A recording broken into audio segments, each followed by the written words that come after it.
Hello viewers, how are you all? আমরা আমাদের গত ক্লাসে ফাইনাইট এবং নন ফাইনাইট ভার্বের উপর আলোচনা করেছিলাম এবং আমরা নন ফাইনাইট ভার্বটাকে কভার করেছি এবং আমরা আজকের ক্লাসে পার্টিসিপল এবং জিরান্ড দেখব। মূলত প্রেজেন্ট পার্টিসিপল এবং জিরান্ড দেখতে অনেকটা একই রকম, এই জন্য আমরা যারা এডমিশন পরীক্ষা দেই এবং যারা বিভিন্ন চাকরির পরীক্ষা দেই আর আমরা অনেক কনফিউজিং সিচুয়েশনে পড়ে যাই এবং যারা আমরা বিগিনার লার্নার্স তাদেরও আসলে এখানে অনেক প্রবলেম হয়। তো আমরা আজকে পার্টিসিপল এবং জিরান্ডের তুলনামূলক আলোচনা দেখব। আসলে এই আলোচনাটি দুইভাবে করা যায়, যেমন হচ্ছে এটা একটা ফর্মাল আলোচনা রয়েছে এবং একটি হচ্ছে শর্টকাট। তো আজকে আমি শর্টকাট আলোচনাটা করব এবং এই শর্টকাট আলোচনার পরেও যদি আপনাদের আরও আলোচনার প্রয়োজন হয় সেক্ষেত্রে অবশ্যই কমেন্ট করে জানাবেন, আমি ফর্মাল আলোচনাটিও দেওয়ার চেষ্টা করব। তো জিরান্ড জিরান্ড হচ্ছে ভার্বের সেই ফর্ম যেটা একই সঙ্গে নাউন এবং ভার্বের কাজ করে এবং এটার সঙ্গে অবশ্যই আইএনজি থাকবে। যেমন জিরান্ডটা হচ্ছে নাউন ভার্ব, তাহলে কোনো কিছু নাউন প্লাস ভার্ব বলেই আমরা সেটাকে, এবং এর সঙ্গে যদি আইএনজি যুক্ত থাকে তাহলে সেটা হবে জিরান্ড। তাহলে আমরা বলেছি যে জিরান্ড আর প্রেজেন্ট পার্টিসিপল দেখতে একই রকম, কিন্তু এদের আচরণগত কিছু বৈশিষ্ট্য রয়েছে, এই জন্য এদেরকে আইডেন্টিফাই করা খুবই কঠিন। আর পার্টিসিপলটা হবে ভার্ব প্লাস অ্যাডজেক্টিভ। তাহলে ভার্ব প্লাস অ্যাডজেক্টিভ মিলে হবে প্রেজেন্ট পার্টিসিপল এবং এটার সঙ্গে অবশ্যই আইএনজি যুক্ত থাকবে এবং এটার সঙ্গেও আইএনজি যুক্ত থাকবে। এখন বিষয়টা হচ্ছে যে দুটোর সঙ্গে যদি আইএনজি যুক্ত থাকে তাহলে আসলে আমরা এটাকে চিনবো কি করে? আসলে এটা চেনার জন্য আমাদেরকে কিছু কৌশল অবলম্বন করতে হবে, সেগুলো আমরা এখন দেখব। ওকে ডিয়ার ভিউয়ার্স, আমরা বোর্ডে 3টা বাক্য লিখেছি। তাহলে আমরা বলেছি যে যেটা জিরান্ড হবে সেটা নাউন এবং ভার্বের কাজ করবে, আর যেটা পার্টিসিপল হবে সেটা হচ্ছে ভার্ব এবং অ্যাডজেক্টিভের কাজ করবে। তাহলে আমরা প্রথম দুটো বাক্যেই দুটো জায়গায় টান দিয়েছি সুইমিং এর নিচে, তাহলে এখানেও সুইমিং, তাহলে এখানেও সুইমিং। তাহলে আমরা বলেছি যে জিরান্ড আর পার্টিসিপল দেখতে একই রকম, কিন্তু তাদের আচরণগত পার্থক্য হবে। মানে যেটা জিরান্ড সেটা হচ্ছে নাউন আর যেটা পার্টিসিপল সেটা হচ্ছে অ্যাডজেক্টিভ। তাহলে আমাদেরকে মনে রাখতে হবে যে সব জিরান্ডই নাউন, কিন্তু সব নাউনই জিরান্ড নয়। মানে জেরান্ড হলেই সেটা নাউন হবে, কিন্তু নাউন হলে যে সেটা জেরান্ড হবে এমনটা নয়।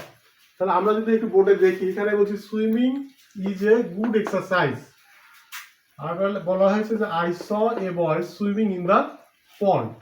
তাহলে আমি আগেই বলেছি যে আজকে আমাদের আলোচনাটা সংক্ষিপ্ত হবে। তাহলে সুইমিং এর পর এখানে ইজটা হচ্ছে একটা ভার্ব।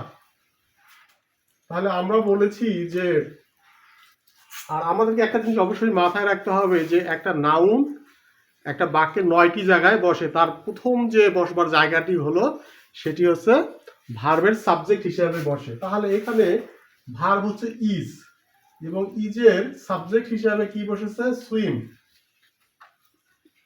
এবং তার সাথে একটা আইএনজি যুক্ত হয়ে একটা নাউন গঠন করছে। তো তাহলে এখানে আমরা বলতে পারি যে এই ইজ ভার্বের আগে সুইমটা বসে তার সঙ্গে আইএনজি যুক্ত হয়ে এটি একটি নাউন গঠন করছে। তাহলে এই যে সুইমটা হচ্ছে এখানে জিরান্ড, তার মানে এটা নাউনের কাজ করছে। আর যদি অ্যাডজেক্টিভের কাজ করতো তাহলে আসলে এখানে দোষ গুণ বোঝাতো, কিন্তু এখানে কোনো কিছুরই এটা দোষ গুণ বোঝাচ্ছে না। আবার যদি আমরা দ্বিতীয় বাক্যে আসি, তাহলে I saw a boy swimming. আসলে এই বাক্যটাকে যদি আমরা একটু কমপ্লেক্স করি তাহলে I saw a boy who was swimming. তাহলে আমি একটি ছেলেকে দেখলাম যে সাঁতার কাটছিল। তাহলে আসলে আমি ছেলেটা কি অবস্থায় দেখেছি? সাঁতার কাটা অবস্থায়, মুভিং অবস্থায়। আর উপরের বাক্যতে আছে যে হচ্ছে একটা অ্যাজ ইউজুয়াল যে সুইমিং হচ্ছে গুড এক্সারসাইজ। এখানে আমরা রানিং ব্যবহার করতে পারতাম, running is a good exercise. কিন্তু এইখানে সুইমিং দিয়ে এই বয়টা, এই ছেলেটা আসলে কোন অবস্থায় আছে, এই ছেলেটাকে আমি কোন অবস্থায় দেখেছি সেই অবস্থাটাকে বোঝাচ্ছে। তার মানে এরকম যদি হয় তাহলে সেটা হবে পার্টিসিপল, প্রেজেন্ট পার্টিসিপল। এখানে আমরা বোর্ডে আরো কয়েকটি বাক্য লিখেছি এবং আমরা এবার যে নিয়মটি বলবো সেটি হচ্ছে আমাদেরকে মাথায় রাখতে হবে যে হচ্ছে যে শব্দটার নিচে টান দেওয়া থাকবে, মানে যে জায়গাটা আন্ডারলাইন করা থাকবে সেটির মিনিং কি, মানে হচ্ছে উল্টা দিক থেকে করতে হয় না, যেদিক থেকে আমরা লিখছি সেদিক থেকেই হয়। যেমন হচ্ছে রিডিং বুক, পড়া বই, নাকি বই পড়া, আসলে আমাদের মিনিংটা এখানে উল্টো দিক থেকে হচ্ছে। তাহলে আমাদের যদি মিনিংটা যদি এদিক থেকেই হতো রিডিং বুক, পড়া বই, যেমন হচ্ছে আমরা যদি পরের ইয়েটা দেখি যে I saw A running bus, তাহলে আমি এটি কি দেখলাম, চলন্ত বাস। এখানে যে বাস চলন্ত, কিন্তু উত্তরটা এমন আসছে না, বাস চলন্ত, আর হচ্ছে পড়া বই। তাহলে আমরা এটা কোথাও তাহলে যদি উল্টো দিক থেকে মিনিং করতে হয় তাহলে সেটা হবে জেরান। তাহলে এখানে মিনিংটা আমাদের কি করতে হচ্ছে, উল্টো দিক থেকে করতে হচ্ছে, মানে পড়া বই না হয়ে বই পড়া হচ্ছে। তার মানে যদি এমনটা হয় তাহলে সেটা হবে জেরান। আর এইখানে হচ্ছে রানিং বাস, বাস চলন্ত না হয় কি হচ্ছে, চলন্ত বাস, মানে আমরা যে দিক থেকে লিখছি সেদিক থেকেই আনসারটা চলে আসছে। যদি এমনটা হয় তাহলে সেটা হবে পার্টিসিপল, প্রেজেন্ট পার্টিসিপল। তাহলে আমরা দেখলাম যদি হচ্ছে আমরা যেদিক থেকে লিখবো সেদিক থেকেই যদি অ্যান্সারটা মিলে যায় তাহলে সেটা হবে পার্টিসিপল, আর যদি অপোজিট থেকে সেটা আনসার করতে হয় সেটা হবে হচ্ছে জিরান। এটা আমরা আর একটু অন্য ডিফারেন্ট ভাবে বলতে পারি যে আসলে এই যে রিডিং বুক, আসলে এই রিড মানে হচ্ছে পড়া, আর এখানে রানিং মানে হচ্ছে রান মানে হচ্ছে দৌড়া বা চড়া। আসলে বাসটা কি নিজেই দৌড়াতে পারছে আর বইটা কি নিজেই নিজেকে পড়তে পারছে? যদি আমরা যদি এভাবেই যদি এই বিষয়টাকে মেলাই তাহলে আমরা দেখবো যে হ্যাঁ, বাসটা নিজে থেকেই দৌড়াতে পারছে। মানে আন্ডারলাইনকৃত অংশের পরের যে নাউন বা প্রোনাউন থাকবে সেটি যদি ওই কাজটি করতে ক্যাপাবল হয়, যদি সক্ষম হয়, তাহলে সেটা হবে পার্টিসিপল। আর যদি যেমন বই নিজেই নিজেকে কিন্তু পড়তে পারছে না, তার মানে বই পড়ার জন্য একজনকে দরকার, সেজন্য এটা হবে হচ্ছে জেরান্ড। আশা করি এটা বুঝতে পেরেছেন। জেরান্ড আর পার্টিসিপল মনে রাখার আর একটি মানে খুব কার্যকরী কৌশল হচ্ছে যে যে জায়গাটা আন্ডারলাইন দেওয়া থাকবে আসলে ওই মোমেন্টে ওই কাজটা হচ্ছে কি না। যদি ওই সময়ে ওই কাজটা, আসলে জিরানটা হচ্ছে স্থির, জিরান্ডের বৈশিষ্ট্য হচ্ছে এটা থাকবে হচ্ছে স্থির, আর পার্টিসিপলটা হচ্ছে চলমান, ওই মোমেন্টে ওই কাজটা হবে। যেমন এখানে হচ্ছে স্লিপিং, সুইমিং, সুইমিং, আসলে আমরা বলেছি যে জিরানটা হচ্ছে স্থির আর পার্টিসিপলটা হচ্ছে চলমান। তাহলে আমি বলেছি যে don't disturb the sleeping dog, তাহলে কুকুরটিকে বিরক্ত করো না। আসলে এখানে কি কুকুর, বা আমরা যদি কুকুরটা কিভাবে আছে হাউ দিয়ে যদি প্রশ্ন করি আসলে তাহলে কুকুরটা কি অবস্থায় আছে তার অবস্থানটা বোঝাচ্ছে।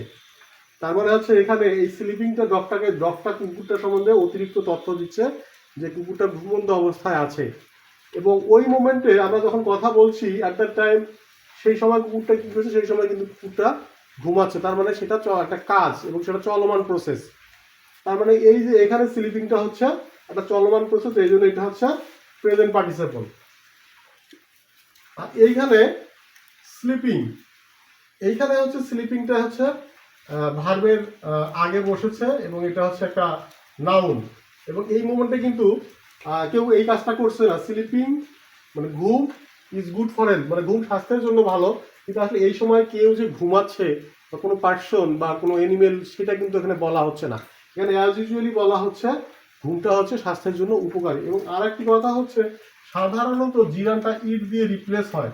যেমন আমরা এখানে স্লিপিং এর জায়গায় যদি আমরা ইট দেই এবং ইট দিয়ে কি হবে, it is good for health, এটি স্বাস্থ্যের জন্য ভালো, তাহলে এটিও কিন্তু হচ্ছে। তার মানে হচ্ছে জিরানটা হচ্ছে স্থির আর পার্টিসিপলটা হচ্ছে চলমান।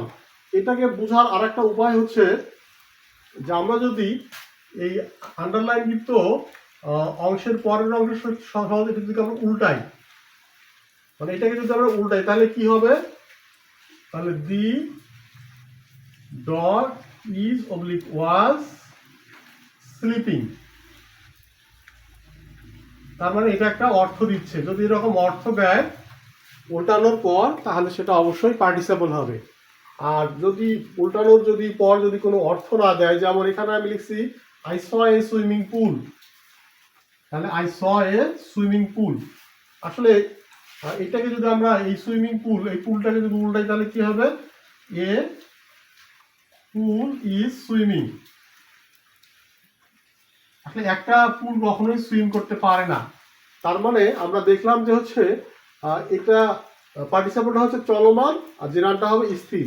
এবং পার্টিসিপলের আন্ডারলাইন কিন্তু অংশের সাথে পরের অংশটি যদি আমরা উল্টিয়ে নেই তাহলে কি অর্থপূর্ণ বাক্য হবে বা ফ্রেজ ক্লোজ হবে, আর যে জিরানটা সেটা হওয়ার কোনো সম্ভাবনা নেই।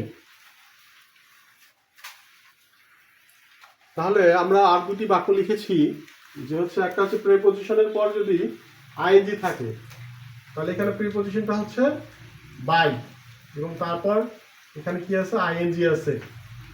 রিডের সঙ্গে I N G. By reading book you can gather knowledge, বই পড়ে তুমি জ্ঞান অর্জন করতে পারো। তাহলে আমরা জানি যে প্রিপজিশনের পরে যদি আইএনজি থাকে সেটা নাউন হয়, আর যদি নাউন হয় তাহলে আইএনজি যুক্ত নাউন হলে সেটা জেরান। আইএনজি যুক্ত নাউন হলে সেটা জেরান। আর একটা হচ্ছে ডিটারমিনার। আমি আগেও বলেছিলাম যে আমাদের ডিটারমিনার খুব দরকার। আসলে ডিটারমিনার 5টা জিনিস নিয়ে গঠিত। তার ভিতরে এই যে এখানে পজিটিভ আছে, এবং আছে ডিটারমিনার। এই পজিটিভের পর সাধারণত যদি আইএনজি যুক্ত অংশ থাকে সেটি হবে সাধারণত জিরান। তাহলে এটাও জিরান, এটাও জিরান। তাহলে আমরা দেখলাম প্রিপজিশনের পর আইএনজি থাকলেও জিরান হবে, এবং হচ্ছে পজিটিভ বা ডিটারমিনারের পর আইএনজি থাকলেও সেটা জিরান হবে। ওকে ভিউয়ার্স, এবার আমরা আমাদের শর্টকাট টেকনিকগুলো দেখেছি এবং আমরা সেগুলো দিয়ে একটু প্র্যাকটিক্যালি কিছু প্র্যাকটিস করতে যাচ্ছি। তো দেখি, এবং এরপর আমি বলেছি যে আমরা বিশদ আলোচনা করব, সেটা হয়তো বা নেক্সট ক্লাসে দেওয়া হবে যদি আপনারা চান। যেমন এখানে প্রথম বাক্যে তো বলা হয়েছে ডু ইউ লাইক রিডিং। তাহলে আমরা বলেছিলাম যে জিরান সাধারণত ইট দিয়ে রিপ্লেস করা যায়। তাহলে আমি বলেছি যদি ডু ইউ লাইক ইট, তার মানে এটা মিনিং হয়, তার মানে এটা একটা জেরান। আচ্ছা, আরেকটা বলছিলাম যে জিরানটা হচ্ছে স্থির। যখন আমি বলছি ডু ইউ লাইক রিডিং, তুমি কি তুমি কি পড়া পছন্দ করো, তখন কি আসলে কেউ পড়ছে? না, তখন আসলে কেউ পড়ছে না। আমরা এটা একটা অভ্যাসের কথা বলছি বা পড়ার কথা না, একটা কাজের কথা বলছি যেটা ওই মোমেন্টে হচ্ছে না। তার মানে এটা হচ্ছে একটা জেরান। আবার বলা হয়েছে যে হেয়ারিং, হেয়ার তার সাথে I N G. Hearing the noise he woke up, শব্দটি শুনে সে জেগে উঠলো। আর আমরা পার্টিসিপলের ক্ষেত্রে কি বলেছিলাম? পার্টিসিপলটা হবে চলমান, মানে ওই সময়ে কাজটা হবে। আচ্ছা, যে সময়ে শব্দটা সে শুনলো সেই সময় সে জেগে উঠলো। তার মানে যখন এই শব্দটা হচ্ছিল তখন সে জেগে উঠলো, তার মানে এই সময় কাজটা চলমান ছিল। তার মানে এটা হবে হচ্ছে পার্টিসিপল। আশা করি আপনারা বুঝতে পারছেন। Reading is a good habit, reading is a good habit.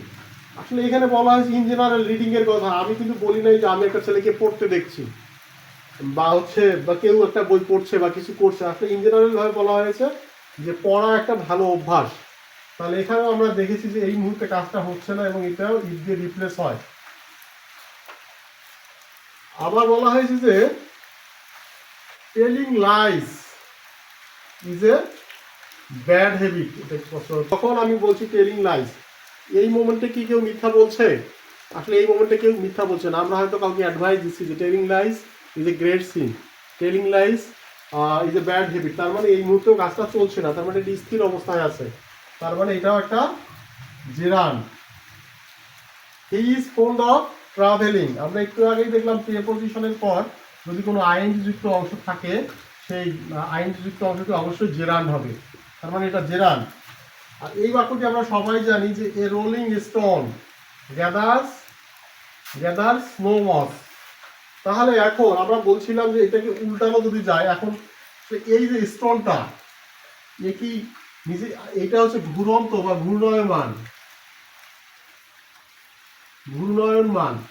তাহলে এখানে যে রোলিং মানে হচ্ছে ঘূর্ণয়মান, তার মানে হচ্ছে এখানে স্টোন যে পাথরটা রয়েছে সেটা কিন্তু নিজে থেকেই ঘুরছে।